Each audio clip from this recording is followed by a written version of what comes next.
இந்த வீடியோவில் நம்ம என்ன தெரிஞ்சுக்க போகிறோம் அப்படின்னா MQ2 சென்சார், அதாவது ஸ்மோக் கேஸ் சென்சார். இந்த சென்சாரை அடினோ கண்ட்ரோலர் கூட இன்டர்ஃபேஸ் பண்ணுறோம். ஸோ இது கூட நம்ம வந்து பார்த்திங்கன்னா ஒரு எல்இடியும் நம்ம என்ன பண்ணியிருக்கோம் அப்படின்னா இந்த இடத்துல இன்டர்ஃபேஸ் பண்ணியிருக்கோம். ஸோ இந்த எல்இடி அப்படின்றது எதுக்காக அப்படின்னா அதோட மானிட்டரிங் லெவலுக்கு தகுந்த மாதிரி இண்டிகேஷன் வரணுன்றதுக்காக. அதுக்கப்புறம் பார்த்திங்கன்னா எல்சிடி டிஸ்பிளே வந்து நம்ம மானிட்டர் பண்ணுறோம். இப்போ என்ன பண்ணுறோம் அப்படின்னா நம்ம வந்து எல்பிஜியை வந்து என்ன பண்ணுறோம் அப்படின்னா அந்த லைட்டர் மூலமாக லீக் பண்ணி நம்ம வந்து ஃபஸ்ட்டு கேஸை வந்து சென்ஸ் பண்ணி வைக்கிறோம். ஸோ இந்த இடத்துல டிஸ்பிளே அப்படின்றது ஸ்மோக் டிடெக்ஷன் வார்னிங் அப்படின்னு சொல்லிட்டு டிஸ்பிளே ஆகும். அதே டைமில் அந்த எல்இடி அப்படின்றது நமக்கு வந்து க்ளோ ஆகும்.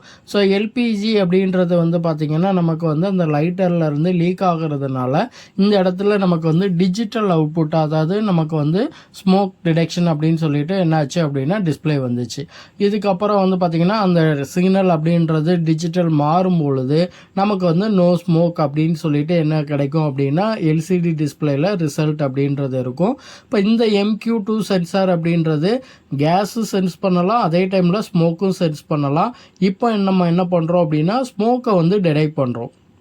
ஸோ ஒரு பேப்பரில் வந்துட்டு நம்ம வந்து லைட்டாக வந்து ஸ்மோக் வர்ற மாதிரி நம்ம ஃபார்ம் பண்ணி அந்த சென்சாரை காமிக்கும் பொழுது ஸ்மோக் டிடெக்ஷன் வார்னிங் அப்படின்னு சொல்லிட்டு நமக்கு என்ன இருக்கும் அப்படின்னா எல்சிடியில் பிரிண்ட் ஆகும். அதே டைமில் எல்இடி வந்து நமக்கு என்ன ஆகும் அப்படின்னா பிளிங்க் ஆகும்.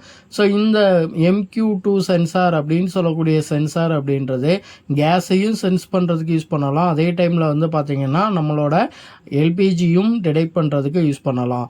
நம்ம இந்த இடத்துல இந்த கண்ட்ரோலர் வந்து பார்த்திங்கன்னா அடினோ கண்ட்ரோலர் யூஸ் பண்ணியிருக்கோம்.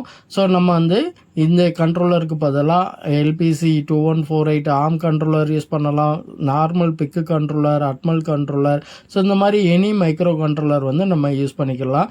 அதே மாதிரி இந்த சென்சாரை பொறுத்த வரைக்கும் நமக்கு வந்து அனலாக் அவுட்புட்டும் கிடைக்கும், அதே மாதிரி டிஜிட்டல் அவுட்புட்டும் கிடைக்கும். இப்போ நம்ம பண்ணியிருக்கிறது வந்து பார்த்திங்கன்னா டிஜிட்டல் அவுட்புட்டு. ஸோ இந்த அவுட்புட் அப்படின்றத வந்து நம்ம எல்சிடி டிஸ்பிளேயில் என்ன பண்ணியிருக்கோம் அப்படின்னா வெரிஃபை பண்ணியிருக்கோம். இந்த வீடியோ அப்படின்றது உங்களுக்கு இன்ட்ரெஸ்டடாக இருந்தது அப்படின்னா இந்த வீடியோவை லைக் பண்ணுங்கள். இந்த வீடியோவோட ஃபுல் டீட்டெயில்ஸ் தெரிஞ்சுக்கிறணும், எப்படி இன்டர்ஃபேஸ் பண்ணுறோம் அப்படின்ற டீட்டெயில் வேணும் அப்படின்னா இதோட ஃபுல் வீடியோ லிங்க் அப்படின்றது நம்மளோட சேனலில் இருக்குது. யாருக்காவது வேணும் அப்படின்னா நீங்கள் என்ன பண்ணலாம் அப்படின்னா கிளிக் பண்ணி செக் பண்ணி பார்த்துக்கலாம்.